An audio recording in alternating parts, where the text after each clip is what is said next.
Hey everyone, welcome back to this week's comic book review. Next comic on the pile is Iron Man Versus Whiplash number 2, getting everybody ready and raring to go for Iron Man 2 coming to theaters this May. Um, I'm actually enjoying this comic a little bit. It's a nice side story. It really is. It's a nice side story. Tony Stark is now in jail. And Whiplash knows this, and he wants to find Tony Stark and kill him. And we find out also that there's an underground cartel that have Iron Man pieces and suits, or pieces of suits and stuff, and they're the ones that are doing all this. And it was wild, and they were surprised Tony Stark took the fall. Anyway, Whiplash invades the prison, of course. Tony Stark, I don't think Tony Stark can sit still. This man built an Iron Man suit in prison. Only Tony Stark, or so I suppose.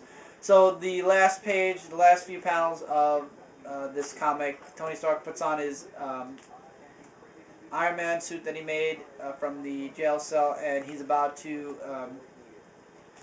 fight Whiplash, and that's where they leave you off. It's a nice series. Like I said, it's good. It's getting you ready for Iron Man 2 more than anything else. It has nothing to do with the continuity. It has nothing to do with anything. It's just a side story. It's a nice side story. I'd say get it. It's really good so far. I'm enjoying it. I mean, there's 2 parts left. I don't see much room for them to mess it up. Like I said, it's a side story to get you ready for the movie. Now into a Blackest Night one. Green Lantern number 49. Getting you ready for Green Lantern 50. No Hal Jordan in this issue. The cover says it all. It's all about John Stewart. John Stewart is on the the planet that was formed in front of him, where his ex-wife was. I'm sorry, the name is just completely escaping my mind at the moment. But basically, in the end, John Stewart says, okay, you know what? The past is the past. It's done and over with. I'm done with this. It's time that I come out of this and move forward.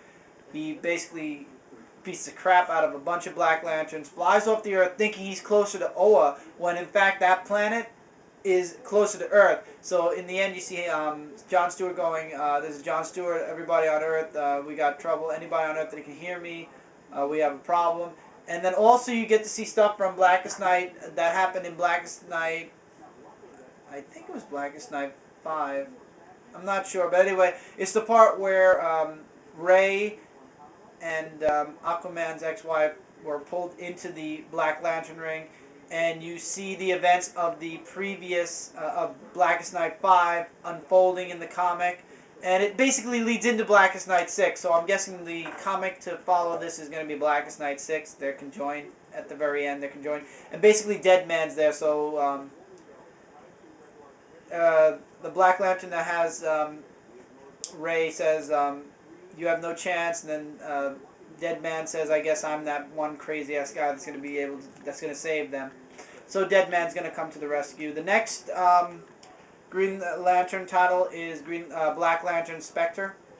So something to look forward to for next month. Obviously Hal Jordan will once again not be in the title. I'm guessing, I don't know. Okay. Now the controversial comic, which I left for almost last. Captain America One Shot. Who will wield the shield? The Captain America Reborn, the stunning aftermath. Now, I have a question. How could you have an aftermath if they didn't finish the series yet? It's even advertised in, I believe, yeah, let's let the Pepsi hold this up a minute. I believe it's advertised here. I'm almost 100% positive. Yeah, it's even advertised in the Iron Man Whiplash comic about Captain America Reborn number 6. Coming out in January.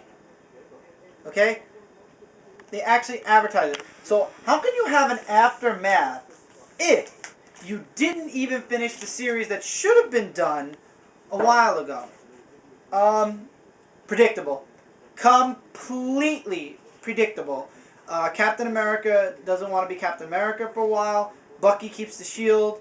Steve believes that Bucky will die if he's not Captain America anymore. Steve doesn't know if he wants to be Captain America anymore. He goes to the president and says, "I'm only saying this before Norman Osborn finds out that I'm alive, etc., etc. If you need me, if you ever need Captain America, aka Steve Rogers, Captain America, I'll always be on call." President says, "I have a feeling we're going to be calling you soon." And once again, it says, "Continued in Siege."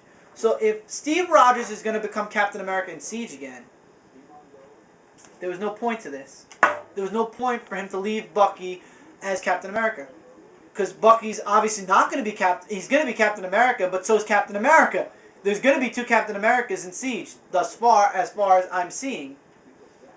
And in all the other comic books, New Avengers Annual, he was dressed in his Captain America uniform. Dark Avengers, he was the Red Skull possessed as Steve Rogers, but once again, in Captain America. The next part, New Avengers, has Captain America on the cover. Steve Rogers, Captain America.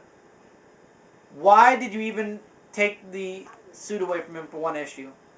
Makes no sense. No sense whatsoever. I don't understand why Marvel's doing that. You know Steve Rogers is going to be Captain America again. The whole series was crazy. At least Steve Rogers is alive and they can fix that at some point. Probably after Siege, right after Siege. Okay, now two comic books that are completely up to you comics. They have nothing to do with the continuity, and you really have to be a fan of this title. Or two of them were released this past week. What If Astonishing X-Men and What If House of M Spider-Man. I'll do one at a time. Since Mike was looking at Spider-Man, we'll do Spider-Man first. Well, in Spider-Man, it's what if during House of M, Gwen Stacy followed Pete back into the regular Marvel continuity, which causes... I'm not going to give you guys the story because you have to be interested in what if stories. It has nothing to do with the continuity, has nothing to do with anything. These are just like, what if this happened situations that they give you. If you're not interested in what ifs, then this isn't for you. It's a one-shot. It's, you know, it's not like they're going to play off of it at all. It's just something to see, like, okay, so if they did that, what would happen? Some situations are interesting to read about, some aren't. This one caught my eye because of Gwen Stacy. There were two stories.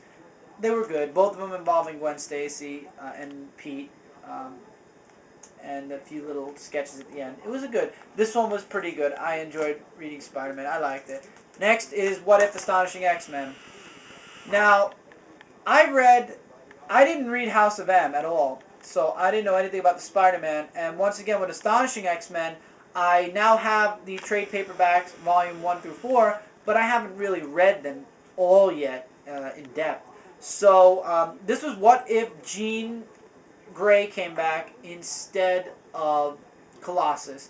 And in the first storyline, it's Emma Frost gets Phoenix powers and Jean's back, but in the end, Emma Frost dies. It's a whole thing. It's very interesting. It's pretty interesting. And then I forget what I believe the second story once again is about. Oh no, the second story is about what if what's his name? Ultron and Danger got together. Danger is the female robot. I'll just show you guys a quickie, small picture right there. That's Danger. What if Ultron came and Danger... Basically, they would kill all the mutants and then fly off into space. This story kind of caught my eye because of the whole love triangle thing that would go on if Jean actually did come back. So, I enjoyed it. I liked it the most. Okay, guys, so we'll go into the next part. We'll wrap up 2009, and I'll send you guys my rundown one more time about the comics. So I'll catch you guys in the last part of this episode.